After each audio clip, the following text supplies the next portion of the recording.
بسم اللہ الرحمن الرحیم۔ السلام علیکم۔ آج 16 دسمبر بروز ہفتہ ہم بات کریں گے سپریم کورٹ آف پاکستان کے فیصلے کے بعد، سپریم کورٹ میں رات کی سماعت کے بعد، سپریم کورٹ کے تحریری حکم نامے کے بعد پشاور ہائی کورٹ نے پاکستان تحریک انصاف کی درخواست پر chief justice Peshawar high court نے کوگنیزنس لے لیا ہے۔ عدلیہ کی نگرانی میں انتخابات کروانے سے متعلق یہ درخواست پہلے سے پینڈنگ تھی اور کل ایک فیصلہ جاری کیا گیا تھا، اس میں کچھ امینڈمنٹس کا حکم دیا تھا پشاور ہائی کورٹ نے۔ وہ جب امینڈمنٹس کر کے آج دی گئیں تو باقاعدہ طور پر اس کو سماعت کے لیے منظور کیا گیا۔ جب یہ ساری چیزیں عدالت کے نالج میں تھیں، سپریم کورٹ کا فیصلہ نالج میں تھا اور division bench Peshawar high court کی جانب سے یہ اہم پیش رفت سامنے آئی ہے، اس کی تفصیل میں آپ کے ساتھ شیئر کروں گا۔ اور ساتھ ہم بات کریں گے پاکستان تحریک انصاف کے رہنماؤں،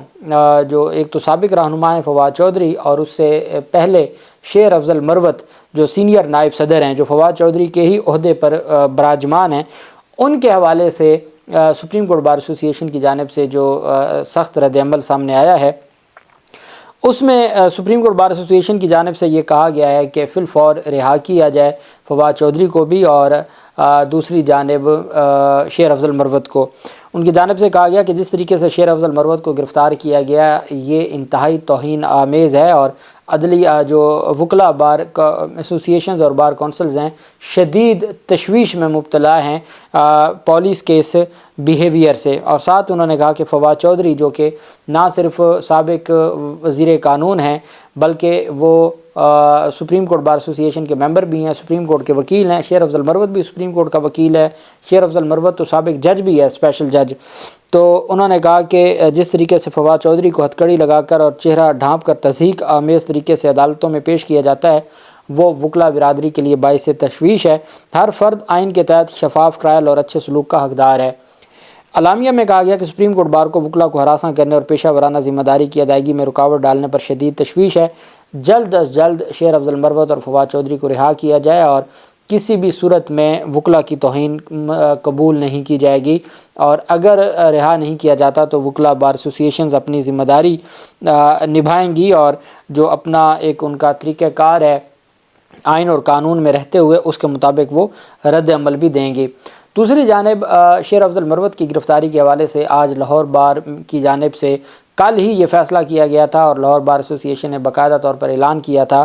کہ لاہور کی عدالتوں میں پنجاب پولیس کا داخلہ بند ہوگا، پنجاب پولیس کو لاہور کی عدالتوں میں داخل نہیں ہونے دیا جائے گا۔ شیر افضل مروت کو جب تک رہا نہیں کرتے لاہور پولیس کا عدالتوں میں داخلہ بند ہوگا۔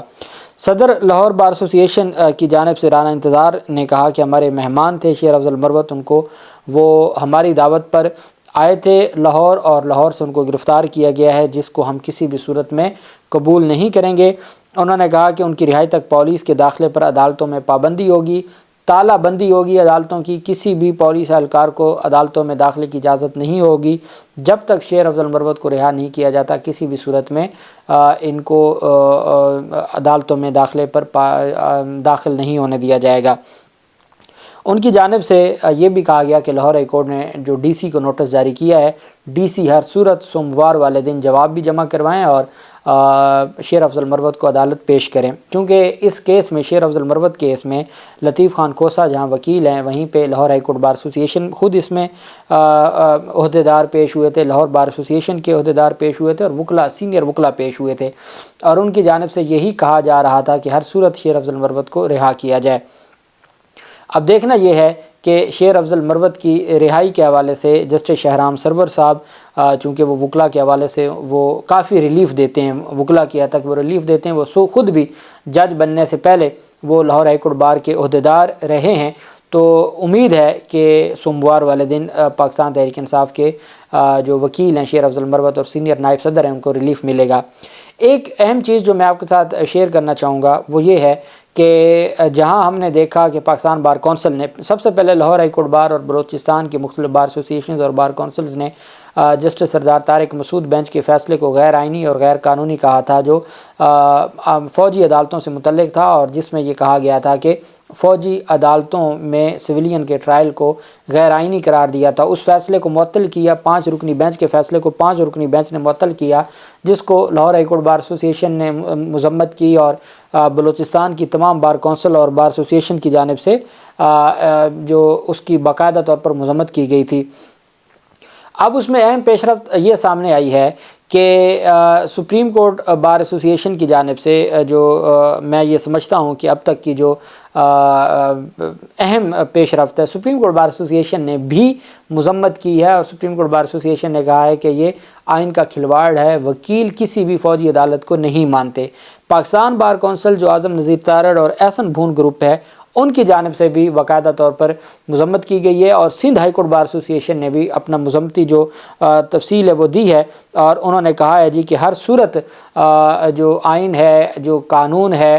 وہ اس بات کی اجازت نہیں دیتا اس طرح کا جو ملٹری عدالتوں میں ٹرائل ہے سویلین کا، اور انہوں نے بھی اس کے اوپر شدید تنقید کی۔ اور میں سمجھتا ہوں کہ قاضی فیاض عیسیٰ سپریم کورٹ کے خلاف پہلا تگڑا رد عمل ہے جو تمام بار ایسوسی ایشنز اور بار کونسلز کی جانب سے آیا ہے کہ ہم کسی صورت میں بھی یہ جو ٹرائل ہے اس کو قبول نہیں کرتے۔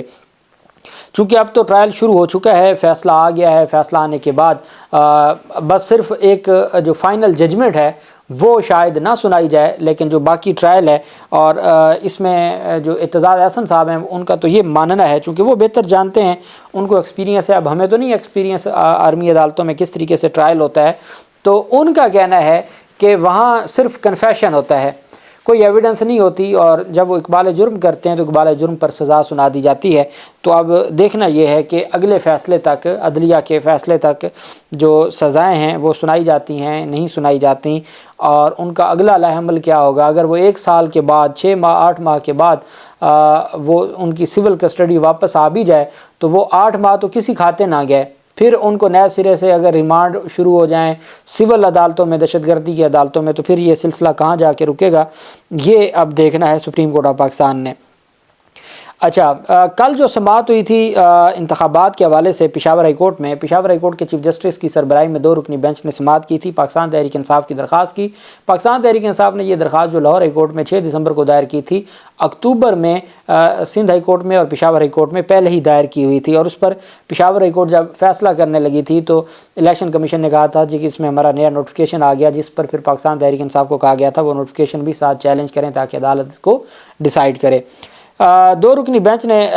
سماعت کی تھی، اور advocate general Khyber Pakhtunkhwa, additional attorney general اور وکلاء الیکشن کمیشن پیش ہوئے۔ ایڈوکیٹ جنرل KP کے عمر جاوید نے کہا کہ اس درخواست میں الیکشن کمیشن کا نوٹیفکیشن کو چیلنج نہیں کیا گیا، کیونکہ جب یہ درخواست دائر ہوئی تو اس وقت ROs DROs کا نوٹیفکیشن جاری نہیں ہوا تھا۔ Chief justice Peshawar high court justice Muhammad Ibrahim Khan نے ریمارکس کیا کہ لاہور ہائی کورٹ نے تو الیکشن کمیشن کا نوٹیفکیشن معطل کیا، جس پر درخواست گزار کے وکیل معظم بٹ نے بتایا کہ جی لاہور ہائی کورٹ کے ROs اور DROs کا الیکشن کمیشن کا نوٹیفکیشن معطل ہو چکا ہے۔ یہ کل کی سماعت تھی۔ چیف جسٹس نے ریمارکس دیے تھے کہ اس وقت صوبے میں 700 سے زائد 3 MPOs کے آرڈرز جاری کیے گئے ہیں، انتظامیہ کا کوئی اور کام نہیں، صرف 3 MPOs کے آرڈرز جاری کرنے پر دھیان ہے۔ جسٹس محمد ابراہیم خان نے کہا کہ کیا ایسے حالات میں ایسی انتظامیہ کے تحت صاف اور شفاف الیکشن ممکن ہیں؟ کیا ایسی صورتحال میں یہ افسران اپنے فرائض انجام دے سکتے ہیں؟ ایڈوکیٹ جنرل نے کہا کہ صوبائی حکومت کے پاس ڈاٹا موجود ہے کہ ایک ہی پارٹی یا جو بغیر اجازت کے جلسے کاری اور حلف نامہ نہیں دیتی۔ اس پر چیف جسٹس نے کہا جب ایسا الیکشن کا موسم آتا ہے تو پھر 3 MPOs کے آرڈر کیسے جاری کیے جا سکتے ہیں؟ اگر کوئی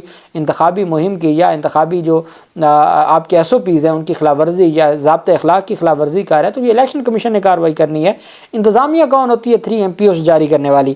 چیف جسٹس نے کہا کہ الیکشن کمیشن کے پاس اختیار ہے جو خلاف ورزی کرتے ہیں ان کے خلاف کارروائی کی جاتی ہے۔ اب تک کتنے افسران کے خلاف کارروائی کی اور سزا دی؟ اس پر الیکشن کمیشن کے وکیل نے کہا کہ خلاف ورزی کرنے والے متعدد افراد کے خلاف کارروائی ہوئی ہے۔ چیف جسٹس نے کہا ہر کوئی یہ چاہتا ہے کہ الیکشن صاف اور شفاف ہوں۔ آپ درخواست گزار PTI ایسا کریں کہ اس درخواست میں ترمیم کر لیں۔ آپ نے پہلے درخواست دائر کی، اس میں نوٹیفکیشن کو چیلنج نہیں کیا، آپ اس کو چیلنج کریں، پھر ہم اس کو فیصلہ سنائیں گے۔ آج پاکستان تحریک انصاف نے باقاعدہ طور پر جو ضمنی درخواست تھی، مرمہ جو امینڈڈ پٹیشن تھی، وہ فائل کر دی۔ آج کے دن جب سپریم کورٹ آف پاکستان کا فیصلہ بھی آ چکا، سپریم کورٹ آف پاکستان کی جانب سے تحریری حکم نامہ بھی جاری ہو گیا، اور جو بیرسٹر عمیر خان نیازی ان کے خلاف توہین عدالت کی کارروائی بھی شروع کر دی۔ بیرسٹر عمیر خان نیازی کی جانب سے جو ایک تگڑا رد عمل سامنے آیا ہے، انہوں نے کہا ہے کہ میں معافی نہیں مانگوں گا، میں کنٹیسٹ کروں گا۔ میں نے کون سی توہین کی ہے؟ میں نے تو سادہ سی بات کی ہے کہ جناب والا اس میں آئین اور قانون بڑا واضح ہے، اور آپ مہربانی کر کے جب آپ کے اپنے قانون میں عدلیہ سے ROs اور DROs لینے کی گنجائش موجود ہیں تو موجودہ صورتحال میں ہر صورت ROs اور DROs عدلیہ سے لیے جائیں۔ تو میری تو صرف یہ آپ سے گزارش ہے، اس کے علاوہ میں اور کوئی آپ سے ریلیف نہیں مانگتا یا کوئی چیز نہیں مانگتا۔ تو انہوں نے کہا کہ یہ جو فیصلہ چونکہ یک طرفہ ہے، جب ہم جائیں گے سپریم کورٹ میں تو ہم جواب دیں گے اور ہم اس کو کنٹیسٹ کریں گے، معافی نہیں مانگنی، نیازی نے کہہ دیا۔ آج نیازی کی ملاقات بھی ہوگی بڑے نیازی سے جیل میں۔ دوسری جانب آج پشاور ہائی کورٹ میں 16 دسمبر کو پاکستان تحریک انصاف نے پاکستان تحریک انصاف کے مرکزی ترجمان ہیں معظم بٹ ایڈوکیٹ، انہوں نے جو امینڈڈ پٹیشن وہ دائر کی۔ چیف جسٹس محمد ابراہیم خان اور جسٹس شکیل احمد پر مشتمل 2 رکنی بینچ اب اس کے اوپر سماعت کرنے جا رہا ہے۔ پشاور ہائی کورٹ میں 2 رکنی بینچ کی سماعت 2 بجے ہوگی۔ رجسٹرار آفس نے درخواست پر کوئی اعتراض نہیں لگایا۔ سپریم کورٹ کے فیصلے کو مد نظر رکھتے ہوئے کوئی اعتراض نہیں لگایا گیا، بلکہ سماعت کے لیے منظور کیا گیا، اور 18 دسمبر 2 بجے دوپہر کے لیے کہ پہلے دن میں فرسٹ ٹائم جو باقی کیسز کو دیکھا جائے گا، اور یہ کیس کو چونکہ تفصیل سے دیکھنا ہے اور پرسوں ہی فیصلہ سنانا ہے، 2 بجے کا ٹائم مقرر کیا گیا ہے۔ رجسٹرار آفس نے advocate general Khyber Pakhtunkhwa, additional attorney general office اور جو اس میں الیکشن کمیشن کے وکلاء ہیں اور درخواست گزار کے وکلاء ہیں، ان کو بھی نوٹس جاری کر دیے۔ پشاور ہائی کورٹ کے چیف جسٹس اس کے اوپر کوگنیزنس لے چکے ہیں اور وہ سوموار والے دن اس کو 2 بجے فائنلی ڈیسائیڈ کرنے جا رہے ہیں۔ میں یہ سمجھتا ہوں کہ اگر وہ سپریم کورٹ کے فیصلے کو مد نظر رکھتے ہوئے جو اس نوٹیفیکیشن کو نہ بھی چھیڑیں، اس کے باوجود اگر بیوروکریسی ہی رہتی ہے ROs اور DROs، تو اس کے باوجود پشاور ہائی کورٹ اپنے صوبے کی حد تک صاف شفاف انتخابات کے لیے کوئی ایسا حکم نامہ ضرور جاری کرے گی جس میں پشاور ہائی کورٹ ان سارے معاملات کو دیکھے گی، اور اگر کوئی شکایت ہوگی ROs DROs کے حوالے سے تو اس پر بھرپور نگاہ رکھے گی اور ایسا کوئی حکم نامہ جاری کرے گی جس میں صاف شفاف انتخابات کی ضمانت ہو۔ یہ ضرور ہوگا، نہیں تو آج یہ درخواست اس کو انٹرٹین نہ کیا جاتا اور اس پر 2 بجے کے لیے مقرر نہ کیا جاتا۔ اللہ پاک پاکستان کا حامی و ناصر ہو۔ بہت شکریہ۔ اللہ حافظ۔ پاکستان زندہ باد۔